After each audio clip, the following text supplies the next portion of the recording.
Fala pessoal, Thales Veríssimo Lima aqui, advogado, atirador desportivo. E o vídeo que eu quero falar hoje é sobre um tema muito comum, que todo mundo tem muita dúvida, é recorrente aí nas redes sociais e, como eu disse, não custa mais uma orientação a mais. O vídeo que eu quero falar hoje é sobre legítima defesa, o assunto é legítima defesa. A metodologia que eu vou utilizar é aquela que a gente sempre utiliza, ir à fonte, onde está regulamentado a legítima defesa. E nesse caso é no artigo 25 do Código Penal. Entretanto, a gente vai voltar ao artigo 24 para que vocês entendam um pouco melhor e vamos explicando conceito a conceito. Então, vamos à fonte. O que diz o artigo 23 do Código Penal? Antes, a legítima defesa está topologicamente gravada como uma excludente de ilicitude. O que é isso, pessoal? O que é uma excludente de ilicitude? É um conceito muito fácil, é um instituto do direito muito simples.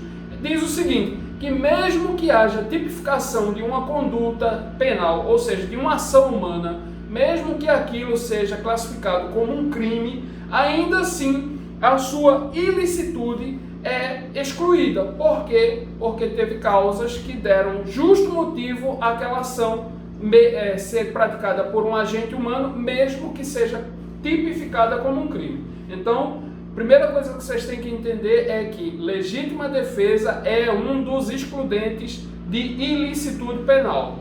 Então, vamos ler para a gente entender, como eu disse, o artigo 23 do Código Penal.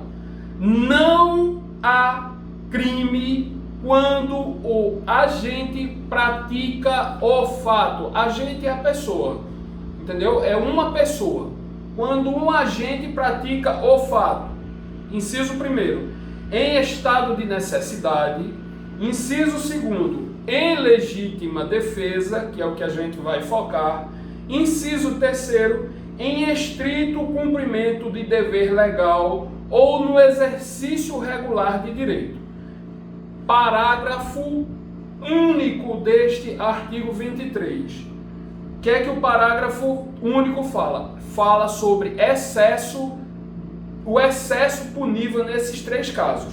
Diz o seguinte: o agente, em qualquer das hipóteses desse artigo, que foi aquelas três que eu li, estado de necessidade, legítima defesa e estrito cumprimento de dever legal, responderá pelo excesso doloso ou culposo. Pessoal, só um esclarecimento sobre o que é dolo e o que é culpa. Claro que se desdobra em outras ações, em outras derivações, mas dolo é quando a gente tem vontade de fazer aquela ação, de praticar aquela ação. E culpa é quando, por negligência, imprudência ou imperícia, o evento tipificado no Código Penal ocorre, entendeu? A gente não vai descer esses conceitos aqui porque o objetivo é explicar o que é legítima defesa. Posteriormente, em outros vídeos, a gente pode desdobrando esses conceitos aí para vocês entenderem. Então, com relação à legítima defesa especificamente, que é o inciso 2º do artigo 23 do Código Penal, ele remete ao artigo 25 do mesmo Código Penal, claro. E diz o seguinte, reparem bem: entende-se em legítima defesa quem...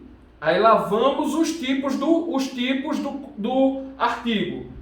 Quem, usando moderadamente dos meios necessários, repele injusta agressão, atual ou iminente, a seu direito, a direito seu ou de outrem. Parágrafo único, a gente vai explicar cada item desse aqui. Reparem bem, parágrafo único.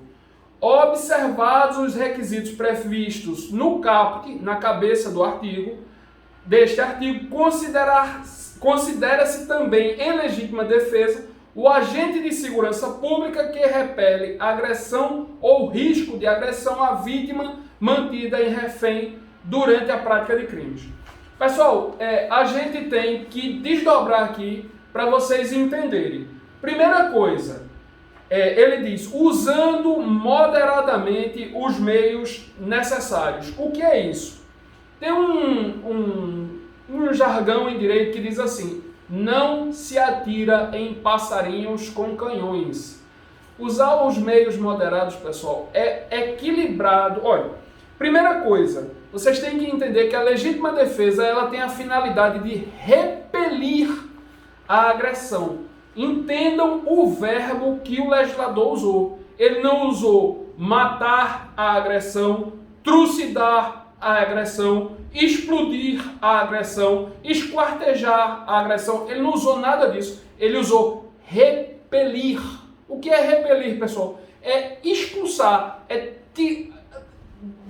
mandar para longe, é fazer com que aquilo se afaste, com o que a agressão se afaste. Então, repelir, legítima defesa é para repelir a agressão. Se decorrer outros eventos, como por exemplo morte, ou lesão corporal leve, ou lesão corporal grave, seguida de morte, isso é outra situação. Mas o objetivo da legítima defesa é repelir a agressão. Então, para repelir uma agressão, você faz um exercício de raciocínio e pensa, olha, se eu estou aqui em um ambiente, por exemplo, na minha sala aqui no meu escritório, e entra por a porta uma pessoa desarmada, não tem pau, não tem pedra, não tem faca, não tem arma, e me encontra aqui na minha sala. Todo escritório tem um estilete, um canivete, uma tesoura para abrir envelope. O camarada entra ali pela porta e começa a me agredir verbalmente, inicialmente verbalmente, e depois eu noto que ele vem querer vir às vias de fato, querer trocar murro comigo. Eu posso, naturalmente, esticar a mão na minha mesa e pegar um estilete, pegar uma tesoura e dizer, amigo, não venha não, porque a gente vai ter problema. E aí, esperar aquele momento. Eu sei que tudo isso é muito conceitual e que no momento da agressão tudo muda, até porque a gente às vezes tem segundos. Eu gravei outro vídeo aí dizendo que as agressões, em média, em confrontos armados, se definem entre 3 e 5 segundos, com 3 a 5 disparos, e normalmente vamos chamar por assim dizer, o vitorioso desse confronto é quem dá o primeiro disparo. Então, eu estou explicando isso na esfera do direito, na esfera conceitual. Na prática, a possibilidade de avaliação são frações de segundo que você tem que decidir sua vida ali. Só que as consequências dessa ação de frações de segundos, elas vão ser apuradas por um júri e com certeza o promotor vai querer achar, muito provavelmente, um excesso de legítima defesa ali. Então, eu estou explicando o direito conceitual, né? O momento da ação tem que ser avaliado no momento da ação e é particular de cada indivíduo. Então, vamos lá. Então, voltando ao exemplo, se alguém entra na minha sala ou em qualquer lugar e quer partir para cima de mim com os punhos, o que é que eu faço? Tento uma arma tento um instrumento que tenha capacidade de repelir, de amedrontar de intimidar aquela agressão e fazer com que ele recue, que eu tenho que fazer com que eu repila aquela agressão. Então, vou na minha mesa, cato lá uma tesoura grande, um estilete e digo, olha, não venha porque vai dar errado. Se o camarada entrou com uma faca, aí já começa a complicar aqui para mim. Por quê? Porque nós não temos porte de arma. Advogados, vocês sabem aí que não tem porte de arma e a gente fica aqui na situação de que, pela sorte. Mas suponha que você o camarada entrou com uma faca, claro que ele não vai se intimidar se você tiver uma outra faca também. Mas suponha que você tenha uma arma em sua casa, a pessoa entrou em sua casa e você tenha lá a posse de uma arma. O que é que você vai fazer? Você vai sacar a arma. Vai atirar? Não, pessoal, imediatamente não. Você vai esperar a intenção do camarada, né? Se ele realmente partir para cima de você, infelizmente você vai ter que atirar. Se puder dar um tiro de advertência antes, para a pessoa entender que aquela arma é funcional, não é um simulacro, melhor. Mas se não tiver condições, realmente é uma possibilidade. Se a pessoa já vem com uma arma para você, o que é que você vai fazer? Bem, ou você vai ter que ter uma arma para equilibrar as forças, a lógica da coisa é equilibrar as forças, né? Você não pode exceder. Você vai ter que ter uma arma para equilibrar as forças e, obviamente, você não precisa esperar o camarada atirar em você. Você vai tentar lá um tiro de advertência, ver se a pessoa recua. Se não recuar, infelizmente, cada um tenta a sorte e por aí vai ser aquela história do confronto dos 5 segundos aí que eu falei. Sorte de quem acertar o primeiro tiro.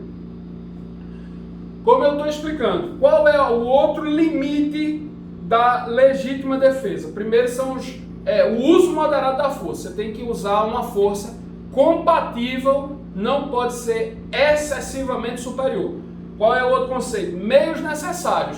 Pessoal, aqui vem aquela dúvida que todo mundo pergunta: eu posso usar a arma do Sigma para fazer minha legítima defesa?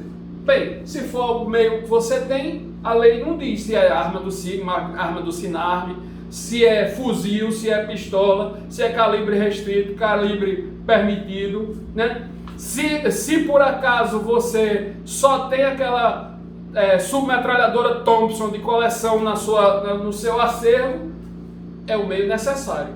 O que é que pode acontecer depois? As armas do Sigma, como todo mundo sabe, elas não se prestam à defesa. E as armas de coleção também não devem atirar. Você poderá responder um processo administrativo do Exército porque sua arma do Sigma estava municiada ou porque sua arma de coleção também estava com carregador municiado. Mas é melhor responder um processo vivo do que receber intimação do cemitério, né? Que eu nunca vi ninguém voltar para responder processo morto. Então, é melhor responder um processo administrativo do que estar com sua família olhando seu santinho. Então, usar os meios necessários.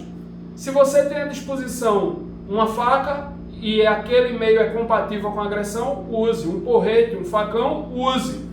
Né? Se o camarada, o agressor, obviamente, vier com uma arma de letalidade inferior. Se você tem uma arma não letal, um spray, um daqueles taser, use, se houver oportunidade, claro. Mas o que se vê na prática é que a bandidagem sempre agride com armas de fogo. Essa é a realidade, não adianta esquecer, tanto no campo quanto na cidade. Então você tem que ter uma arma compatível com a agressão sofrida. Se for uma arma de fogo, obviamente você vai ter que ter uma arma de fogo. Muitos ousam usar simulacros. Aí paciência, ninguém é obrigado a adivinhar qual. Ainda tiram aquela parte luminosa lá, ou o vermelho ou o laranja vivo, né?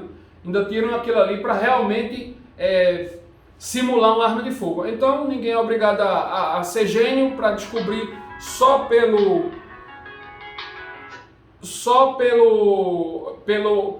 naquele momento ali, se a arma é de fogo ou é um simulacro. Então, se você tiver armado dessas situações, obviamente, você tem todo o direito, vai entrar no excludente de ilicitude de reagir à mesma altura, né?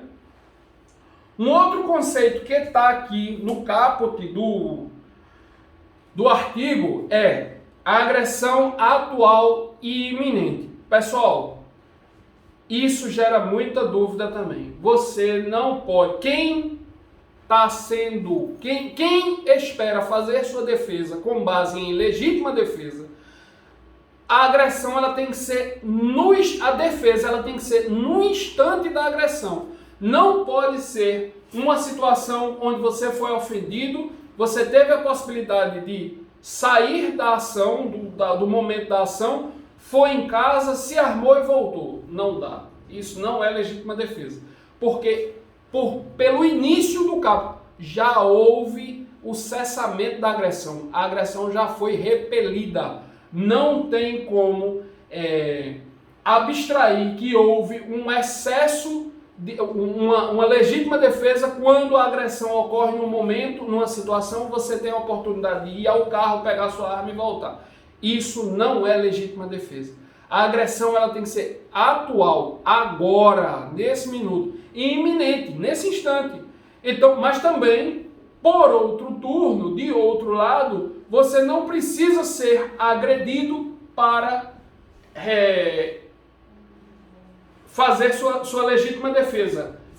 Como houve, por exemplo, uma promotora, todo mundo deve ter visto aí, num vídeo, numa palestra que fez a polícia, se eu não me engano foi a polícia da Bahia há um tempo atrás, eu acho que está aproximadamente um ano, onde disse que o policial só poderia reagir depois que tivesse tomado o tiro.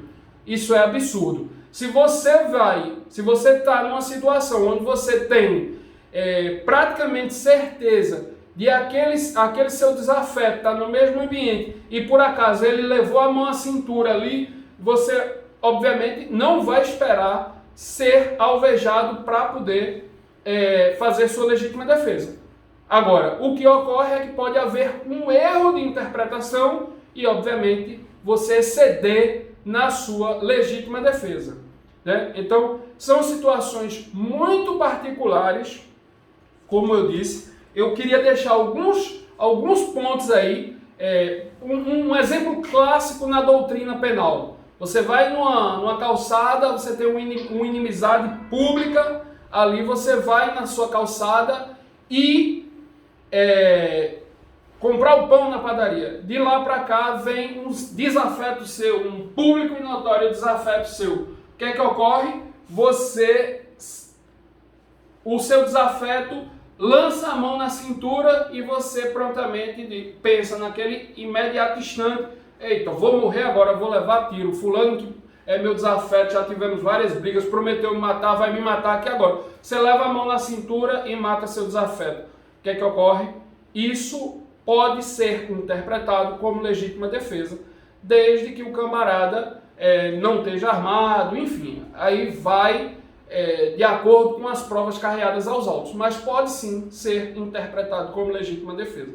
Então, pessoal, essas situações, como eu disse, são muito particulares e o tempo para absorver, para interpretar a situação é mínimo, né? E pensem de uma outra forma. Depois que a ação acontece, obviamente vai se gerar um processo criminal e o júri e a justiça e o Ministério Público vai ter todo o tempo do mundo para analisar os fatos que você teve apenas, às vezes, milésimos de segundo e deu graças a Deus que saiu vivo. Então, legítima defesa, em síntese, é isso. Uso moderado da força para repelir injusta agressão atual ou iminente. Se a agressão, se por acaso a mera apresentação da arma já foi suficiente para repelir a agressão, se você atirar, vai ser excesso de legítima defesa. Se um tiro ou dois foi bastante para incapacitar e repelir a agressão, seja porque o tiro acertou e o agressor foi ao chão incapacitado, ou seja porque ele correu com o susto, com os estampidos dos disparos, mesmo que não tenha acertado, mas ali repeliu a agressão. Se houver continuação dos disparos, com certeza será qualificado como excesso de legítima defesa. Vou levantar aqui como último exemplo. Todo mundo viu um vídeo que circulou aí na internet, uma pessoa ia entrar na garagem, veio outro, passou na internet, aí está com uns 3 meses aí, mas é uma situação clássica, ocorre com muita frequência. Veio outro, ele viu que ia sofrer um assalto em sua casa, foi dentro de casa, se armou e saiu na rua. Saiu atirando, o camarada correu. Ele ainda continuou, mesmo depois que o agressor tinha corrido, né? Ele ainda continuou disparando. Ora, se aqueles disparos acertaram o agressor, por mais que o agressor seja um bandido na ação, certamente ele deve estar sendo hoje processado por excesso de legítima defesa. Então, pessoal, eram essas as dicas que eu queria trazer sobre legítima defesa. É um tema bastante complexo e, como eu disse, o tempo para perceber toda a situação é ínfimo. A gente tem que ter bastante cautela e treinar muito para perceber essas ações, se aquela ação vai ser uma agressão e precisa ser repelida, ou se é só uma situação que deve ser evitada e o agente, ao invés de preferir esperar uma defesa, evadir-se do local, que é o melhor conselho. Se puder evadir, tchau. Então, pessoal, era isso. Bom dia, um abraço, tchau. Espero que tenham gostado. Se gostaram, curtam, se inscrevam e compartilhem.